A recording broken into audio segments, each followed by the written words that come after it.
आज कांग्रेसी कार्यकर्ताओं के द्वारा पुरानी भिलाई थाना क्षेत्र में विरोध प्रदर्शन किया गया। यह प्रदर्शन पूर्व के मुख्यमंत्री भूपेश बघेल के काफिले को रोके जाने वाले बजरंगी कार्यकर्ताओं की गिरफ्तारी की मांग को लेकर था। कांग्रेसी उग्र प्रदर्शन थाना घेराव करने पहुंचे थे। थाने की ओर उग्रता के साथ आता देख पुलिस बल ने कांग्रेसियों पर लाठीचार्ज कर दिया और उन्हें दौड़ा कर पीटा गया। आपको बता दें कि भिलाई विधायक देवेंद्र यादव को बलौदा बाजार हिंसा मामले में गिरफ्तार किए जाने के बाद शनिवार को प्रदेश व्यापी प्रदर्शन कांग्रेसियों के द्वारा किया गया था। इसी कड़ी में दुर्ग जिले में भी प्रोटेस्ट किया गया, जिसमें शामिल होने के लिए पूर्व मुख्यमंत्री भूपेश बघेल जब अपने निवास से धरना स्थल के लिए पहुंच रहे थे। इसी दौरान सिरसा गेट चौक पर बजरंगियों ने भूपेश बघेल के काफिले को रोककर उनके सुरक्षा गार्ड से भी दुर्व्यवहार किया। इसके बाद कांग्रेसियों ने इसे मुद्दा बनाते हुए दुर्ग एसपी को लिखित में ज्ञापन सौंपा, बजरंगियों पर कार्रवाई किए जाने की मांग की, जिसके बाद दुर्ग एसपी ने मामले को संज्ञान में लेते हुए तत्काल 20 से अधिक बजरंगियों के खिलाफ अपराध दर्ज कर लिया।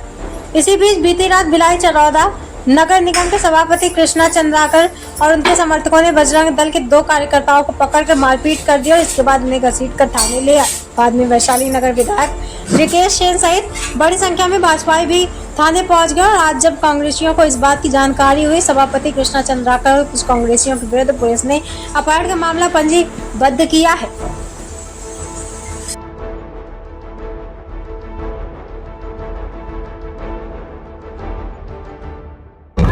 निर्मल जी, कैसा प्रदर्शन था, क्या उद्देश्य था? देखिए, आप लोगों को विदित है और आप लोगों के समक्ष 24 तारीख को पूर्व मुख्यमंत्री जी ने अपनी बात भी रखी। धरना प्रदर्शन में शामिल होने के लिए वो दुर्ग जा रहे थे। सिरसा गेट में जो घटना घटित हुई, मैं उसकी निंदा करता हूँ। माननीय पुलिस अधीक्षक महोदय को हम लोगों ने, तमाम यहाँ के जितने लीडर हैं, हमारे जिले के समारे लीडर ने, हम लोगों ने ज्ञापन सौंपा और ज्ञापन सौंपने के बाद कहा कि इन लोगों के ऊपर जो है वो अपराध दर्ज होना चाहिए, क्योंकि जिस प्रकार से पूर्व मुख्यमंत्री के काफिलों को रोका जाता है, ये छत्तीसगढ़ के इतिहास में ये पहली बार हुआ है। कोई भी जनप्रतिनिधि हो, चाहे वो सत्ता दल के हो चाहे विपक्ष के हो, जनता का चुना हुआ जनप्रतिनिधि सर्वमान्य है। हमको उनको सुरक्षा देना, उनकी हिफाजत करना सरकार का दायित्व होता है। हम लोगों ने इसी मांग को लेकर जो धाराएं उन लोगों ने लगाया था, हम ये चाह रहे हैं कि ये जो मामला है ये छोटा मोटा मामला नहीं, ये बड़ा मामला है। तो इसमें हम लोगों ने जो ज्ञापन में सौंपा है, आपको ज्ञापन की प्रति भी हम लोग देंगे। उन मामले को हम लोग चाह रहे हैं कि उसमें जोड़ा जाए। उसी मामले को लेकर हम लोग यहाँ पर शांतिपूर्ण धरना कर रहे थे। कल भी आज भी कुछ लोगों के ऊपर लाठीचार्ज किया गया, कई लोगों को चोटें भी आई हैं। इसे किस दृष्टि से आप देखते हैं? मेरे भाई, आप लोग देख रहे हैं, तमाम लीडरों ने, मैंने खुद जिलाध्यक्ष होने के नाते मंच से भी निवेदन किया कि हमारे कार्यकर्ता शांतिपूर्ण जाएंगे। तमाम आला अधिकारियों से मेरी चर्चा भी हुई कि हम लोग शांतिपूर्ण आंदोलन करने के लिए जा रहे हैं।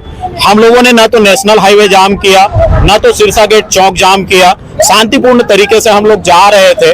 हम लोग न तो थाना के अंदर भी घुसे थे, न तो हम लोग थाना कोई बैरिकेड तोड़े, उसके बाद भी लाठीचार्ज करना, तो ये तो यही दर्शाता है कि भारतीय जनता पार्टी की सरकार जो है वो कांग्रेसियों को चुन चुन के टारगेट करना चाह रही है।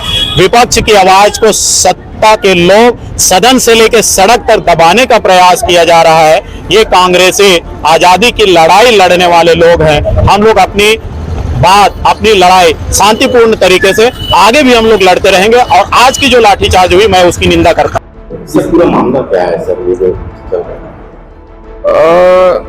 जैसा कि आप लोगों को पता है, 3 दिन पहले एक्स सीएम साहब का वीआईपी मूवमेंट में, मतलब उनका धरना प्रदर्शन था दुर्ग में, उसमें वो अपने घर से निकले थे। उसी दौरान बिना किसी सूचना के कुछ बजरंग दल के कार्यकर्ता जो थे, जिनके एक कार्यकर्ता के साथ एक दिन पूर्व रात्रि में मारपीट हुई थी, उस पे वो लोग इकट्ठा होकर थाने पे गिरफ्तारी के संदर्भ में कि गिरफ्तार नहीं किया गया, उस पर ज्ञापन देने होने के लिए शायद वो लोग इकट्ठा हो रहे थे बिना किसी सूचना के। और उन लोग वहां से सिरसा गेट से निकले ही थे कि सीएम साहब का जो है वो कारपेट उसमें शायद थोड़ी देर के लिए रुका और उस पे फिर उनके सुरक्षा अधिकारी से उन्होंने कंप्लेन दर्ज की कि सुरक्षा में चूक की, तो हमने उस पर जांच भी बैठाई और उसी दिन तत्काल फिर उनके सुरक्षा अधिकारी के कंप्लेन पे हमने एफआईआर भी दर्ज की थी। और एफआईआर दर्ज करके कल दिन भर उसमें चिन्हांकित कराया है कि कौन कौन क्या था, किसने रोका। इसी दौरान कल इन्होंने एक घेराव की सिर्फ सूचना दी थी कि जिसमें ये मेंशन था कि 48 घंटे के अंदर अगर उनकी गिरफ्तारी नहीं होगी तो हम थाने का घेराव करेंगे और उसके से सूचना दी थी, जिसके संदर्भ में हमने उनको एक लिखित नोटिस भी पकड़ाया हुआ था कि आप इसके लिए प्रॉपर परमिशन ले लीजिए और परमिशन लेके घेराव व्यवस्थित ढंग से और समुचित जगह पे करिए। इसी दौरान कल चिन्हित जितने भी लोग हो गए थे उन लोगों ने चिन्हित होके हमको 11 नाम दिए थे।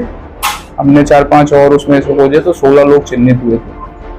उनका कल शाम को हमने अरेस्टिंग की और चूंकि जमानती धाराएं थी तो उसमें सभी को थाने से मुचलके पे छोड़ा गया और इसकी सूचना भी हमने कल शाम को, रात में भी और आज सुबह भी जो भी आयोजन इसके थे करता थे, चाहे वो महापौर चरौदा रहे हों, चाहे महापौर भिलाई रहे हों, इन दया पटेल जी और मुकेश चंद्र जी, इन सब लोगों को हमने बताया कि कल 16.5 लोग अरेस्ट हो गए हैं और अब इस घेराव का कोई या इसका कोई मतलब नहीं है। उनको हमने सूचित कर दिया था, आप इसको कैंसिल कर दीजिए, परंतु उन लोगों ने इस पे मतलब ये लिया कि हमने बुलाया हुआ है और हम इस पे कर लेते हैं और हम वहीं पे ज्ञापन दे देंगे। तो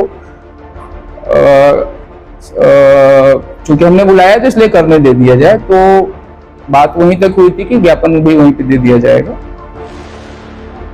परमिशन भी नहीं थी इनके पास उस धरना प्रदर्शन की और जहां तक मैंने बताया जो उद्देश्य था इनके घेराव का, उस उद्देश्य की पूर्ति भी कल ही पुलिस की तरफ से पूरी हो गई थी।